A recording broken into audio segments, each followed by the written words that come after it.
Let us go and start our business. Yesterday we had a great show with Jameel. I don't think he's going to join me today, but that was kind of fun. I want more variety in this grad show. You know, I enjoy doing it, but it's sometimes good to have a little extra flavor, a guest. And today, to mix it up, I'm going to start from the top and work my way down. So we're going to start with Sen here. Sen doesn't have much to say. No work done, so who knows what's going to happen over here. All right. Sen just started, dude. Just started. And is in the wrong cohort. This guy's in the wrong cohort, dude. He's got, and I know what happened. See, he's like thinking that a 17-16 is Lichess is where it's at, but no, that's not true. This is where it's at over here. So that's all messed up. I need a way to message these people to be like, bows, this is not correct.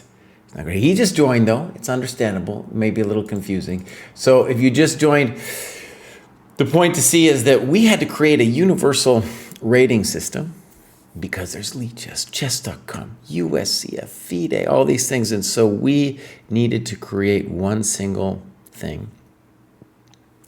And so that's why Lichess, which is the most inflated of all of them, gets normalized to 1,000. Okay, let's do the next one here. Mr. Tiggy Kitten. Yesterday was a long show. I don't think this one's going to be so long. Mr. Tiggy Kitten also hasn't done that much, just joined fairly recently. I'm going to follow Mr. Tiggy Kitten. However, Mr. Tiggy Kitten is definitely in the right cohort. You can see here, they've got 1989, and it's normalized to 1532. They joined, they had, you know, it's kind of weird. I guess they joined here, you know, had a little break, and then the last couple days they've really been on it, which is good to see. Okay, so let's take a look around. He just joined, so it's understandable that he hasn't done like the tactics tests and stuff. Mr. Tiggy Kitten, if you're watching, it would be cool to give us a kind of breakdown of who you are. Sometimes the clubs help us. Oh, look at that. Mr. Tiggy Kitten's an old dude like me. And he is from England. I don't know if he's an old dude. Might be an old lady. I don't know. Okay, so activity just started out. Games, nothing. So Mr. Tiggy Kitten, welcome to the dojo. We hope to see more from you. Boom. Now, this next one is a very significant graduation. M. Norris, also in the chat. This guy's been working at it. Let's read what he says. My fastest graduation so far. Mostly been focusing on rapid and working with members of the under 100 cohorts. By the way, there are some dojo members who are very actively helping out those below them. And something I'd like to stress is, of course, that's a beneficent action, but it's also good for your own chess to help other people out, because what happens is you end up articulating what you think of the game. Like in your head, you might think you're clear about what's going on, but then teaching it to somebody else can make it very clear. Okay, M. Norris says, I intend to do more sparring and classical games in this cohort. Think my most recent annotation is STP51 is a good example of my weaknesses. All right, Fenro, yeah, and M. Norris, by the way, a lot of times what people will say when they graduate is they'll mention somebody who's helped them, and M. Norris definitely comes up a lot as somebody who's helped other people out. We've had the intention for a long time to create some kind of system which either rewards or at least acknowledges the work that other people have done. And it's like so many of these other dojo projects that they get dragged out, and it's like, you know, we have the thought and it's like, oh, great idea. And then it doesn't happen because our dev team is like so overwhelmed with other things. Dude, and we got so many things We have too many things going on right now. In fact, it's like we're getting to the point we have so many things going on that actually nothing's getting done. Actually, nothing's getting done. Because, you know, you just like stab here, stab there, but it's like we got to get, you know, this. You start with something and get her done. Get her done. Okay. So.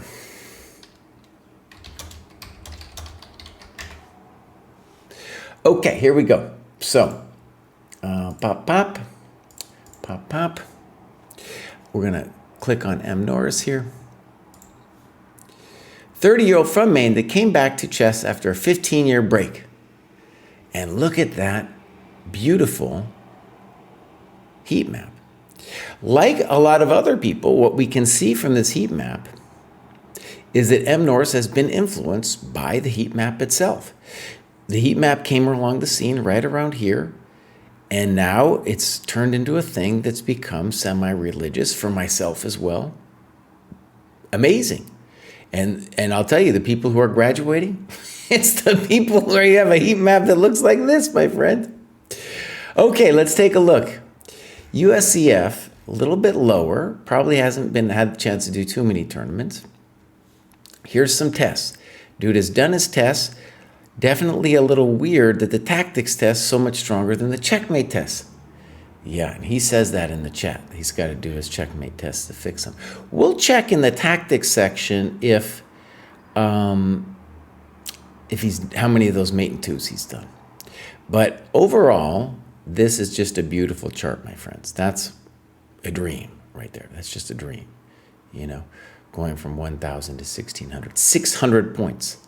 600 points joining the dojo, part of Dojo 1.0.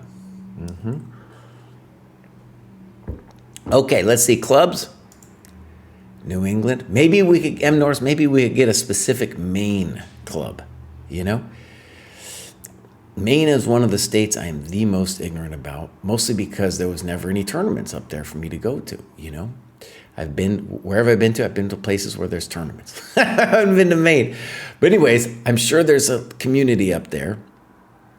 And the point would be just to find other people you could do, be social, but also sparring, you know, it would be really, and studying, be a really cool thing to do with other people. All right, let's look. Activity. We want to see the latest one, so 13 to 14. How did M. Norris do it? This is what it looks like. Tactics. We're going to click on that to see the mate. Dude's doing the mate and twos. Oh, look at that's interesting. He stopped right before it got brutal. It might be, too, we can check this in a second, that was the number he needed to do for his cohort. That might really be the case. After 1470, they get significantly harder. Let's go take a look at his training plan just for a second. So tactics. Made in twos through 1,500. So yeah, he stopped. He was like, he got to that hard one. He was like, dude, I'm done. I don't want any part of that, dude. So M. Norris, here's the thing. He's saying on the first test, he got a really bad score. What it's going to do is it's going to take the average of 3 scores. So all you have to do is one more. That's all you got to do. And then it'll show a tactics rating that's a little bit more appropriate to where you are. And let's go back. So activity, looking great. Let's click on middle games and strategy. Oh man, look at this. This is pretty good, man. Study master games. Yeah, look at this. He's done a lot. Though this is all cohorts, and what I really want to do is, boom, 13, 14. Wait a second. Yeah, 13, 14. So this is what he did. 78 dojo points to get here. Oh, this is great. But not so much, actually, middle games and strategies this time.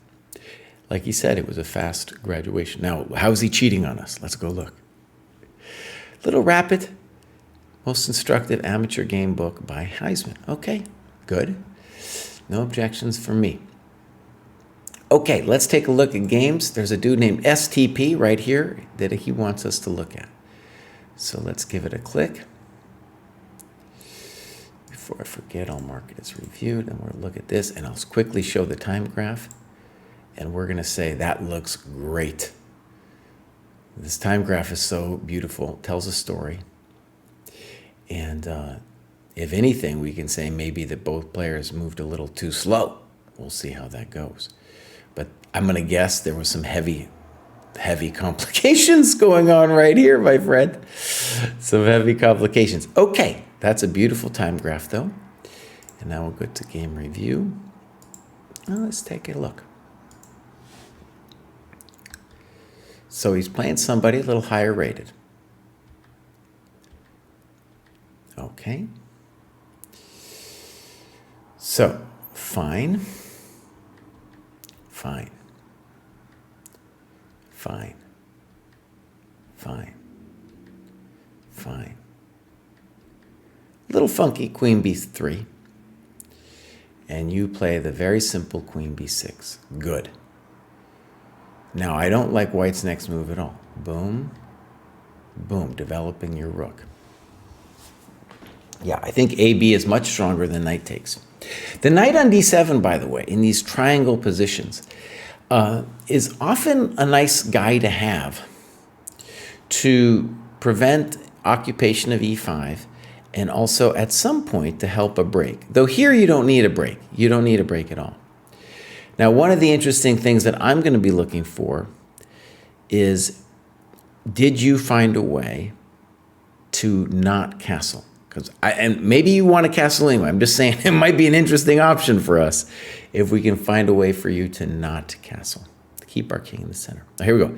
Knight c3, and you played knight e4. And you write, after closer review, the normal castles transposes to a position in my preparation, but I didn't realize and was concerned about knight h4. Okay. So yeah, you talk about castles knight h4.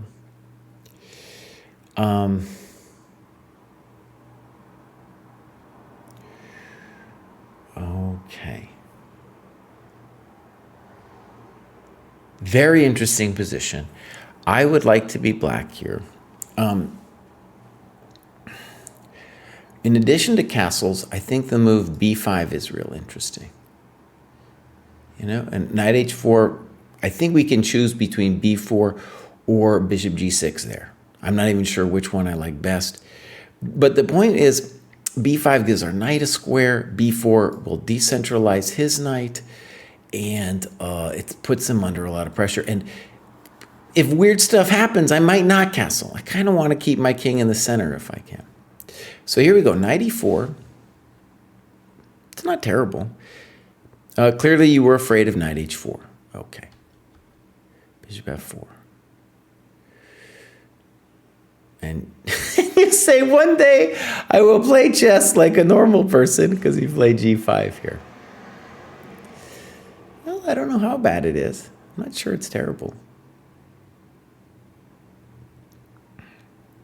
It's an interesting move. Bishop e3, and then h6 is the sad part about it, though, isn't it? All right, h6.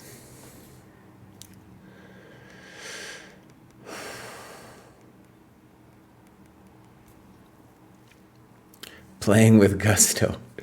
You know, it's funny, my coach, KGB, he's yelling at me all the time, dude. And he hates it when I play unnecessarily complicated moves. I mean, just frickin' hates it. Yeah. But I do it anyway. One move I want to maybe point out, I don't know how good it is, but would be to play knight takes, pawn takes, and rook a3. This would give black or white some things to think about. I don't know how good it is. I think eventually our danger could be that he could block our bishop out, so that's a positional danger. But I still like our position quite a bit. I think he needs a tempo to defend this coconut, and then we can maybe castle and double. So g5, we got to say that the problem with this move is less the potential grief of the pawns on the king side, and more that about time, because we want to do things with time. Now, could you have played f6? If you have to move, protect the pawn, wouldn't it make more sense to play f6? Here the point is to say that in addition to dominating the knight, I get my king the option to come here. I really would, of course I want to connect the rooks, but I'd rather get the king, in a more central location. Okay, so here we go, knight e5, a little weird, knight c3,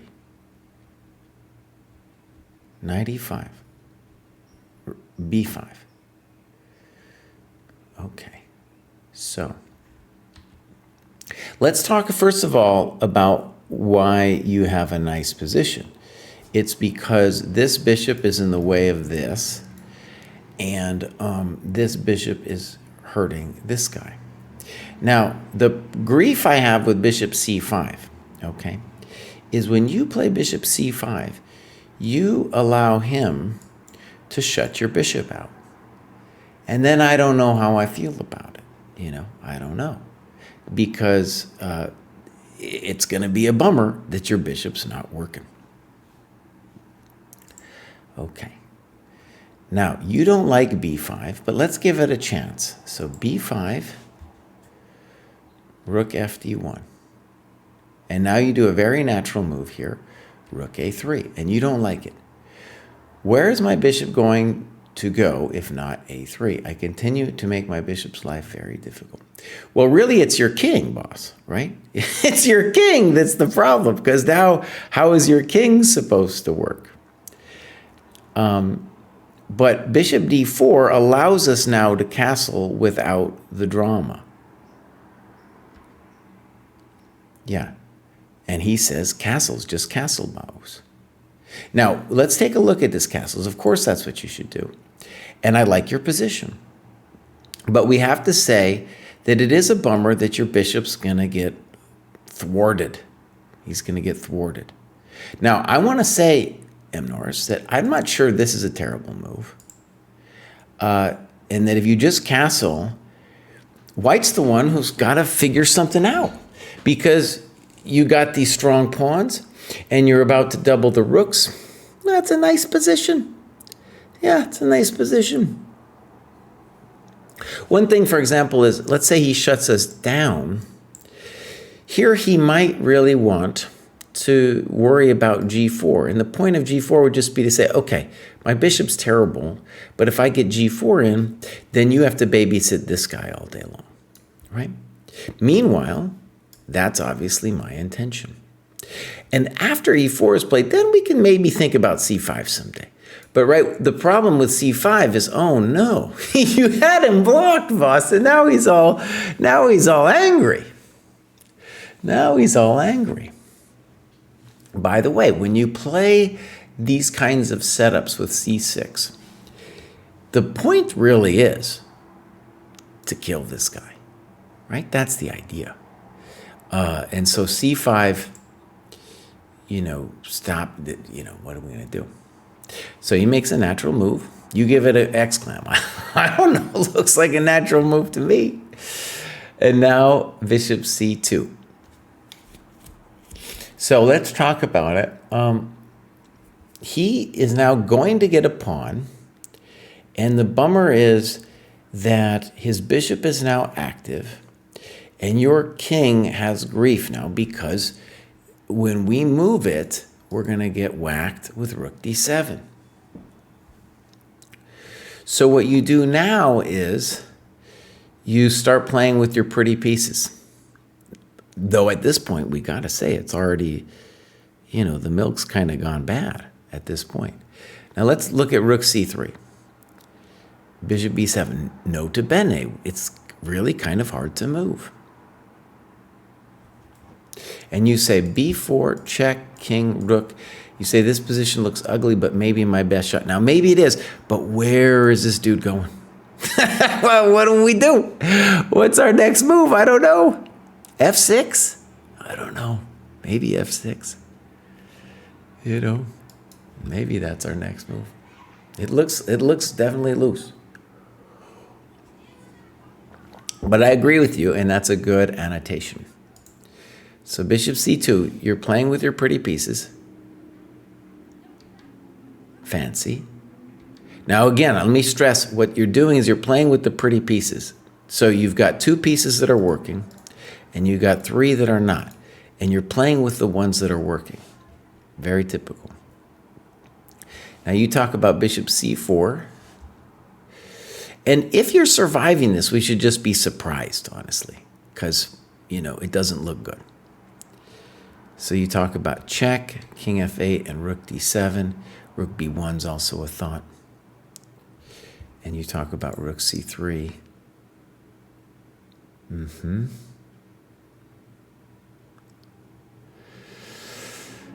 Personally, it'd just be more like a rook b1, Looks kind of bad for you. You might somehow hold on to this. I don't know. Maybe you can hold on to this. Okay. So bishop d5, again, strategically, nota bene, you are playing with your pretty pieces. You're playing with the ones that are working. Passive. Yeah, passive. Now, in the endgame, this is something I want to stress. It's very typical when we're playing at this rating level for people to not sense passivity, right? They're just moving. And of course, you just get a couple moves, you're going to be doing great. And I want to give you mad props for your next move. I love it. I love it because it shows that you don't, this time it's like, I'm not the one who cares about the pawn, buddy. I'm going to improve my king, and then we'll talk about it after that. Beautiful. You improve the king, you improve the rook. Fantastic. I really like that. I really like king d7. Let's look at your analysis with rook d5 real quick. So rook d5, rook c3, and now you say rook a d1.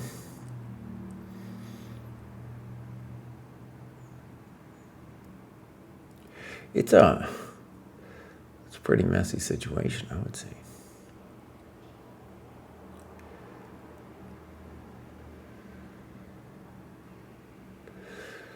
It's still hard for white to figure out exactly what's going on, right? It's hard for me to figure out what's going on here. However, he is up a pawn.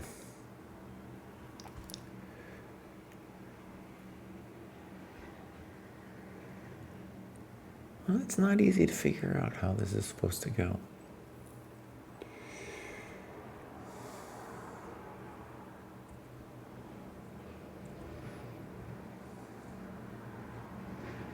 Because, yeah, it's hard for white. Like rook a d1, maybe I can get behind, but what on rook c2, we're going to play rook back, trade it off or something. Yeah, okay, no, that's a good analysis. Rook a d1, clear advantage. I like it especially because it's a human take. Okay, king d7. I want to say just very clearly, M. Norris, that is, maybe it's simple to you now. I can tell you as a chess coach, it's so hard for me to get people to see the activity of the king. In fact, about 20 moves ago, I was like, I hope he keeps the king in the middle. I hope he finds a way. And here we go. Now your king is a beast. Rook d2, exclam. Rook b2. Okay, now you take on a2. Okay, question. Was this premature?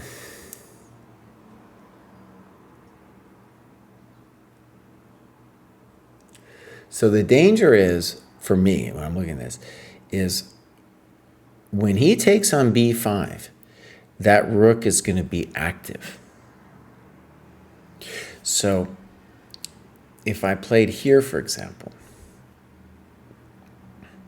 I'm trying to create a situation where there's just one rook left on the board, and my king is strong. When white has 2 rooks, I'm a little bit more worried that my king is going to get danced around. But here I'm looking, here, here, here, here. Let's go. It's time. It's almost like we're up a piece with our rook. Okay, let's give your move a try. Rook A2. Rook E2, not the most important of the pawns. And now, the thing is, bishop C5, why would we ever give him this? Right? Why would we even give him the chance? He's committed crimes. He's committed crimes. Whereas here, let's say, not rook A2. Here, I really prefer black. I don't know exactly how it's going to go down. I don't know exactly. But I definitely prefer black. That's like I'm up a piece with that king. Very hard for white to move.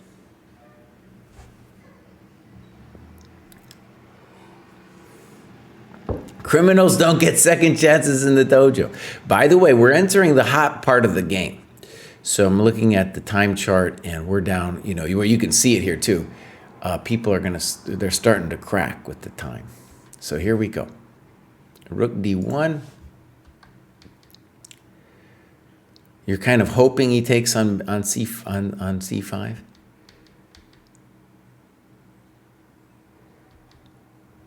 Okay, now it's definitely getting hot. Okay.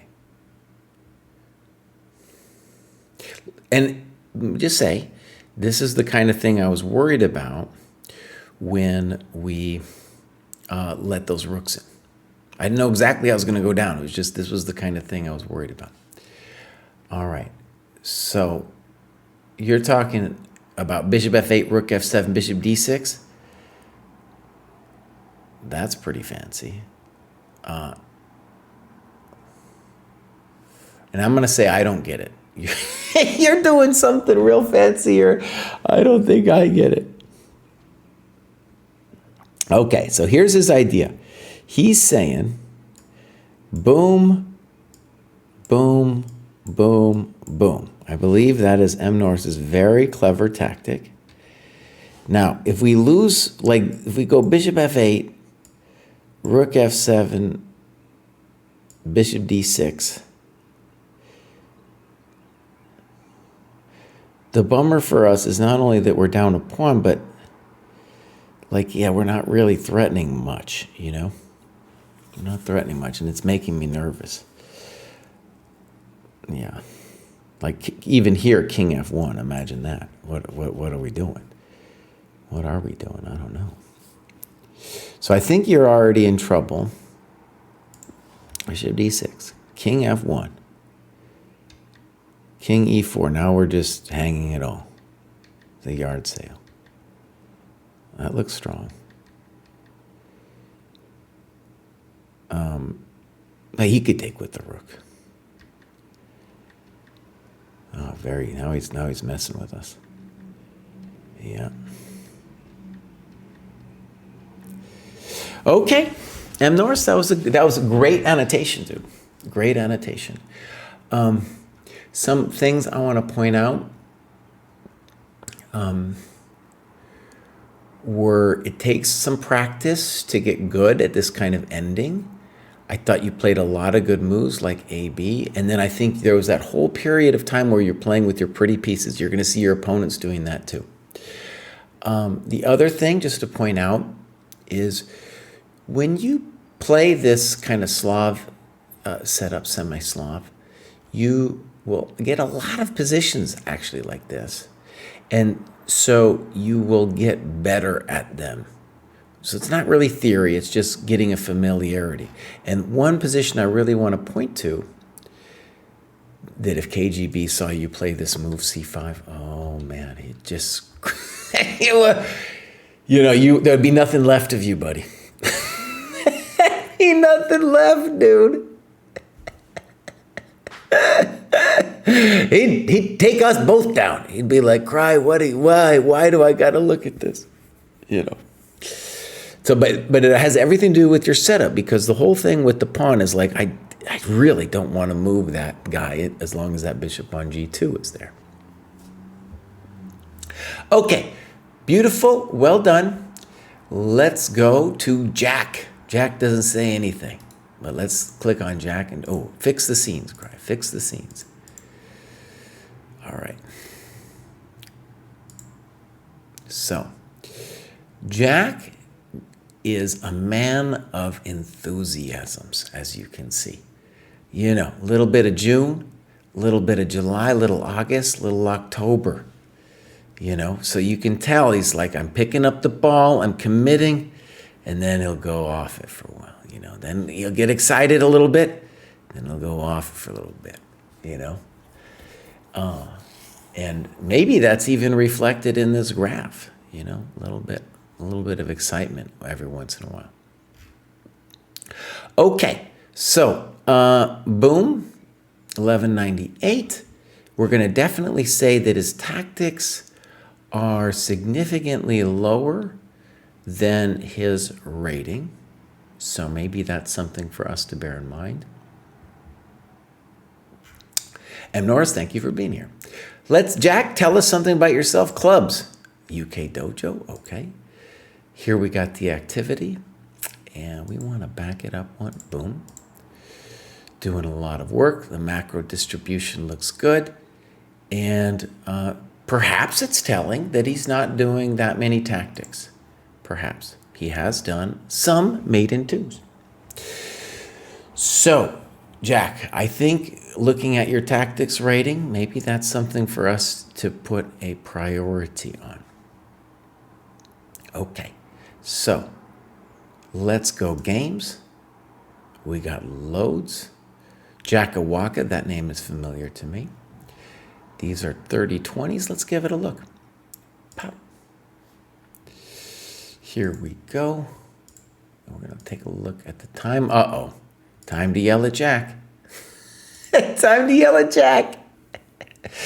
Now, it's not that long of a game, but you guys have heard my rant before. You know how this goes, right? People aren't thinking here. All right, let's get into it. Perhaps we'll come back and give Jack some absolution, but probably not. Probably not. Here we go. Fine. Poor. So Jackawaka, by the way, is black. So we're going to put this here.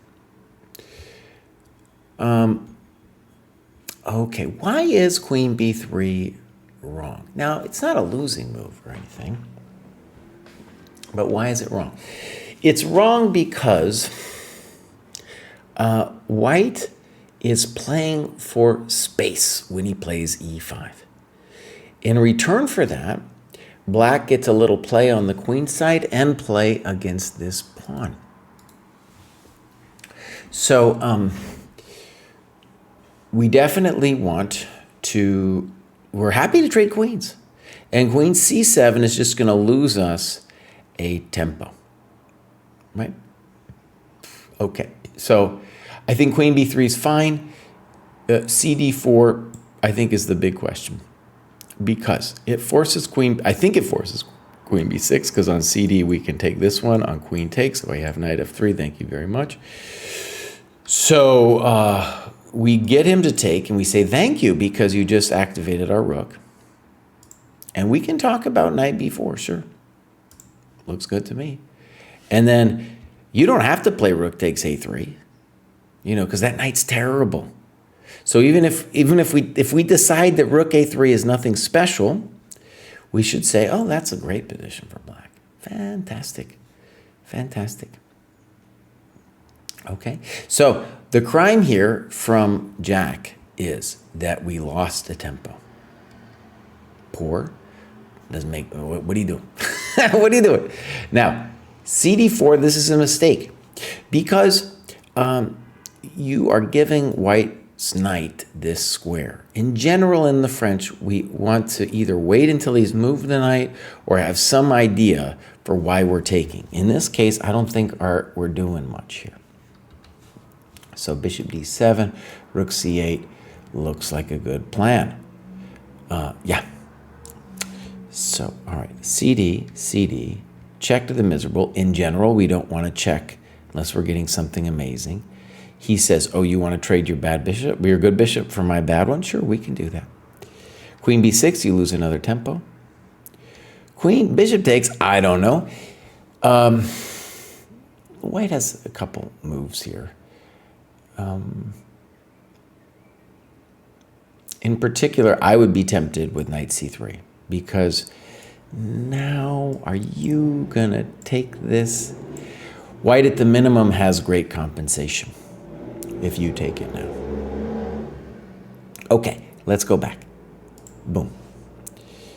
He tries to, this guy's obsessed with trading queens, by the way. A3. Now, let's talk a little bit about this endgame.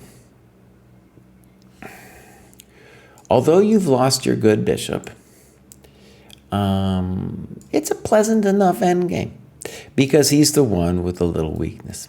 You could argue that white's still marginally better or something, but it's a fine endgame. So he's obsessed with trading. He shouldn't be. He should, well, okay, actually, I might understand. He loses this, and then you go back. Jackawaka, buddy, tempo. Tempo is everything. Now, knight c3, and you castle. Knight a5 is kind of interesting. That's a terrible move. In general, that's just not where the bishop belongs, right? So a more natural spot is bishop d3. Bishop b5. Reasonable. Okay. You're obsessed with queen c7. You're obsessed with losing time. b4, terrible, letting your knight in. Thank you very much. No castling for you. Ooh, that's ugly. Rook d3. Good move. Do I like this? Maybe. It's a little fancy. Rook fc8's your other move. Okay. a4, and now you got this. Baby, nice move. At least it looks fancy, right? At the very least, that thing looks fancy. All right. And then you have a note with rook a3. It is a very fancy move. Of course, your move is the natural one because here you are simply a pawn up, or so it would seem. Good move. Bang! Somebody blundered. Okay, what we can say, oh, Jameel might be ready for us. Oh, I don't know if he's going to join us. I did some research and might be able to fix my headphones. Hey, boss, you there? Hi, Princess. How are you? Oh, no, he's not there. If it's your, it might be your settings today, bud. No, buddy, I'm here. It might be your settings. Let me see what's going on with my settings. We struggled yesterday. I'm determined to make this thing work. Determined. I'm here, buddy. Let's see. Stop my settings. All right, hold on. Let me just put this in. Now, I want to check. So, we're going to, see, it's not, it's not working again, dude. I tried so hard to make this work. I can hear you, but they can't hear you. So. Oh, you can hear me. I can hear you fine, but they can't hear you, so that's no good. Oh, wait a second. M. Norris is saying they do hear you, but that doesn't make sense because the desktop audio isn't clicking up. Okay, Jake's saying they can hear you, dude. Fantastic. I don't know why. Yesterday as well, dude. I was like, what's going on? Give me a second, Jesse. I'm just drafting up this email. All right. I just need 2 minutes, and then you have my undivided attention. Cool. Okay, let's continue. That was Jack. Interesting game. Interesting game. One simple thing that I want you to pay attention to is time. Okay, so at the level you're at now, people are going to be not giving away material as easily, but they're going to be giving you time. Okay, And this guy, you're the one. You're the main criminal here. You gave loads of time. Your opponent also gave time, right? So don't give away time. That's all I gotta say. All right. Next up, we only got two more. We got Arrow Mag. Let's see what Arrow Mag has to say. I'm gonna give Arrow Mag a follow. Let's see if I can look dojo points. Arrow Mag. Very confusing because it says Arrow Mag's been with us from the beginning. Check the scene, Kraai. It says Arrow Mag's been with us from the beginning, but nothing done. So a little bit hard to say. If I look activity, he's graduated some. I'd say he's did a little bit of Polgar mates or something. So, yeah, hard for say. Hard for say. Okay. So let's go back up. I have a feeling we're not going to find clubs. I have a feeling we're not going to find games. This is a silent generation player. Yeah. Nobody knows. Nobody knows. Okay. Arrow Mag, we hope to hear from you in the future. Next up, we got Daniel. This is our last for the day. And Daniel is doing OTB in Germany, struggling to prove in chess while handling daily life. Aus Deutschland, 11-19. Looks pretty good. Looks pretty good. And hasn't done any tactics tests. Just look at this. So hasn't, at least according to the heat map. Now maybe he's doing stuff otherwise, All right. but Jesse, I'm back. Can you share your screen with me? Okay. Okay, I can't do that. You make it sound like it's a real process. It is kind of a process, yeah. All right, this is Daniel from Germany, bud. He is crushing. It's a little hard to decipher his business, though. He hasn't been logging stuff in the heat map or the activity, but he recently had a great tournament, and he flew up at 46 points, so there it is. Now, I could stalk him. Is that unfair to stalk? Let's just stalk Daniel real quick. I don't think he'll mind. Let's see what happens. I haven't stalked somebody in a while. Okay. So, I don't know. It doesn't. So it shows who he is. Oh, I gotta be in the system to see his business. I gotta sign in. So we're not gonna do that. Okay, let's see if we got a game. Boom, we got a game. This is a nice 45 plus 45. It would be really cool if we could see a game where he played OTB, but I don't see one here right away. So this is the off-season 45-45 league. We don't have clock times, but we are going to put it in game review. Is this a OTB game? No, it's the 45-45. Now, Daniel, if you're watching, it is very possible to bring in the timestamps into our system, and then we get that beautiful time chart. You just have to know how to copy and paste it. It's not that hard. Okay, here we go. E4. Daniel is white. So far, brilliant. Castles is the older move. He's doing fine, though. Weird. And you say, I don't think that this is a valid move in the Rui. Okay, I don't know. Actually, I played a gazillion blitz games back in the day against about a 2200. Back in the days before the internet, so we'd hang out and play. And he liked to play this move against me. And at first I was really kind of insulted by this position. But the point is to say that now the bishop is funky and that our knight is not so hot, right? And maybe white's better, but it's not as special as one would like to believe. So now we're going to get this thing. And, right. And when you take on d4, it's going to be very similar to the position I had with my friend back in the day, right? You play knight c3, and now your opponent shows that they didn't understand the whole idea of the opening. Because the point definitely is to take.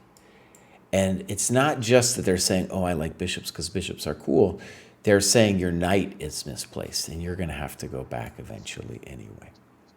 Yeah. And let's see what you write. Actually, you're saying knight b5 seems to be the right move.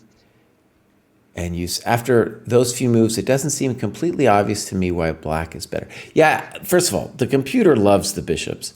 But the next thing to see is that when you bring the knight back, your knight's still poor because it's dominated by the pawn. So that's why, yeah, I would like to be black here too. I'd like to be black as well. Okay, but your opponent doesn't get it and fixes your bishop. Fixes your bishop. You got to at least say thank you.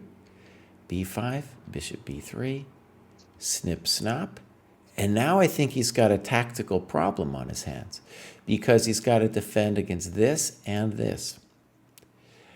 Bishop b7 looks like a mistake. The only move I see for him maybe is b4. Yeah. So, people are blundering here. People are blundering. All right. So bishop g5, you just take the pawn, of course. Oh, did he not take the pawn here? No. Nope. What's he say? Protecting against the pawn win. Oh, just a developing move. Okay, yeah. It is probably fair to say, however, that if we take the pawn, as we should have, that black maybe can claim that they have reasonable counterplay with d5. At least it looks like a position where we got to figure some things out. Castles. You're just going to give me this? Well, is there not some sort of rookie one? No, I think you're going to take, and then probably castles. By the way, we could also maybe, there's a couple ways of doing this. After knight e5, we could also kick first. Maybe that's better. Let's say you go here, and then we smack you. And again, I think black has some compensation for the lost pawn. All right, bishop g5, bishop b4. Bad move, yeah. Now you take it and say thank you very much. Now you're doing great. Now d5 is far less strong than it was. He plays d6. He doesn't get it. Bang! Now we're hurting him. Okay. Yeah, and then a mistake, h6. By the way, it would be really good to see the timestamps here because black's play, and yours too, feels like if I looked at the time graph, maybe I would see just people moving really fast, because this is over now. Boom, boom, boom. End of the game. Would it not? Check. Okay, yeah. Mate. No. That's it. Finito della commedia. Boom, boom, boom. Yep. There it was. So as I said, Jameel, today's show was much shorter than yesterday.